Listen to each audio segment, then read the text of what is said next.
مجھے اپنی زندگی میں قاری عبدالباسط عبدالصمد کے ساتھ 1 مہینہ گزارنے کا موقع ملا امریکہ میں. وہ قرآن مجید کی تلاوت کرتے تھے اور میں کبھی اردو کبھی انگلش اس سے متعلقہ کچھ بیان کر دیتا تھا. مجھ سے بہت محبت کرتے تھے. وہ میرا نام نہیں لیتے تھے، انہوں نے میرا نام رکھا ہوا تھا رجل صالح. ہمیشہ پوچھتے تھے این رجل صالح. نماز پڑھانے کا وقت آتا میں انہیں کہتا جی کہ آپ نماز پڑھائیں. وہ کہتے یہ کیسے پاسبل ہے کہ آپ کی موجودگی میں نماز پڑھاؤں، آپ پڑھائیں گے. تو میں تو قرات نہیں جانتا صحیح طرح، لیکن بہرحال وہ میری غلطیوں پہ صبر کر لیتے تھے اور میں نماز پڑھا دیتا تھا. ان کے اندر میں نے ایک خوبی دیکھی، ہر وقت قرآن کی تلاوت کرتے رہتے تھے، ہر وقت. یعنی ہم لوگ تو رمضان میں وقت کا خیال کرتے ہیں نا کہ جی قرآن پڑھیں فارغ نہ بیٹھیں. ان کی پوری زندگی کا یہ معمول تھا. ہم نے اندازہ لگایا کہ وہ شاید 1 قرآن مجید روزانہ پڑھنے کے عادی تھے. ان کے بیٹے سے ہم نے پوچھا، اس نے کہا جی ابو تو ہر وقت بیٹھے قرآن پڑھ رہے ہوتے ہیں، امی کوئی بات پوچھتی ہے تو وہ تلاوت کو ایک جگہ روک کر جواب دیتے ہیں، پھر پڑھنا شروع کر دیتے ہیں. امی کہتی ہے ان سے تو بات کرنے کا مزہ ہی نہیں ہے، جواب ہی نہیں دیتے صحیح طریقہ سے. اور ان سے پوچھے تو وہ کہتے ہیں بھائی میں اللہ کا قرآن پڑھ رہا ہوں، مجھے باتیں کرنے کی ضرورت ہی کیا ہے، مجھے کوئی ضرورت نہیں باتیں کرنے کی. ہم دن رات کے کسی بھی حصے میں جب گئے ان کو ملنے کے لیے، ہم نے دیکھا کہ وہ بیٹھے قرآن پڑھ رہے ہیں. میں نے اپنی زندگی میں اتنا قرآن پاک پڑھتے بہت کم لوگوں کو دیکھا ہوگا. ایک بات مجھے اکثر جو ہے وہ پریشان کرتی تھی کہ اگر نیکی ان کی طبیعت میں اتنی ہے، کوئی فالتو بات نہیں، کوئی دنیا کی بات نہیں، سیاست کی بات کرو تو وہ ایسے بونگے بن کے بیٹھے ہوتے تھے جیسے پتہ ہی نہیں ان کو کیا ہو رہا ہے، کوئی دلچسپی تھی نہیں. تو یہ داڑھی کیوں مونڈتے ہیں؟ تو بعد میں انہوں نے کہا کہ علماء جو مصر کے ہیں ان کو ایک علمی مغالطہ ہے.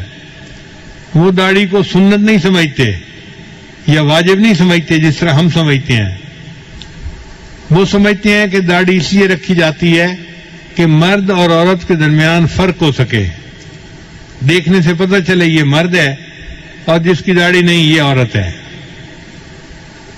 چنانچہ مصر کے علماء کو آپ دیکھیں گے تو وہ داڑھی اور مونچھ اکٹھی کبھی نہیں مونڈیں گے.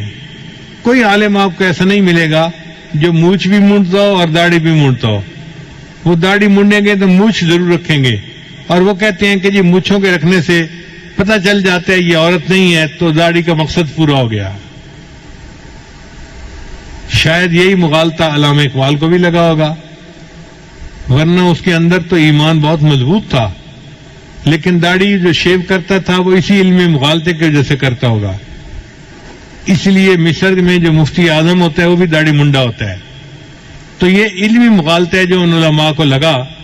ہمارے علماء کو اللہ تعالیٰ نے اس میں بہت صحیح جگہ پر پہنچایا، اور انہوں نے لکھا کہ داڑھی رکھنا تو واجب ہے، البتہ 1 مٹھ تک اس کو بڑھانا یہ سنت ہے، اور صحیح مسئلہ بھی یہی ہے.